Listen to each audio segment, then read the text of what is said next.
चलता रहूँगा, रास्ते पर चलने का माहिर बन भी जाऊँगा। या तो मंजिल मिल जाएगी या अच्छा मुसाफिर बन जाऊँगा। अस्सलाम वालेकुम, मैं हूँ शिराज अली और आप देख रहे हैं मेरा यूट्यूब चैनल। उम्मीद करता हूँ कि आप खैर खैरियत से होंगे।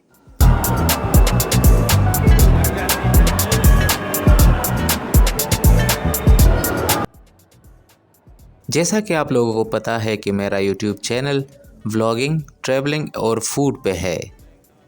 मैंने तकरीबन बहुत सारे ममालिक में विज़िट किया है। वो वीडियोस मैं आपके साथ शेयर करूँगा। वहाँ का कल्चर, वहाँ का फूड, वहाँ का वीज़ा आप कैसे हासिल कर सकते हैं, उस पे कितना ख़र्च आएगा और उस वीज़े की रिक्वायरमेंट क्या क्या है।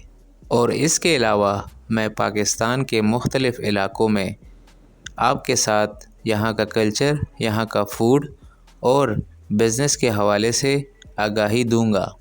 तो आप सब दोस्तों से मेरी गुजारिश है कि मेरा चैनल सब्सक्राइब करें और शेयर भी करें ताकि और दोस्त भी हमारी वीडियो से कुछ न कुछ सीख जाएं।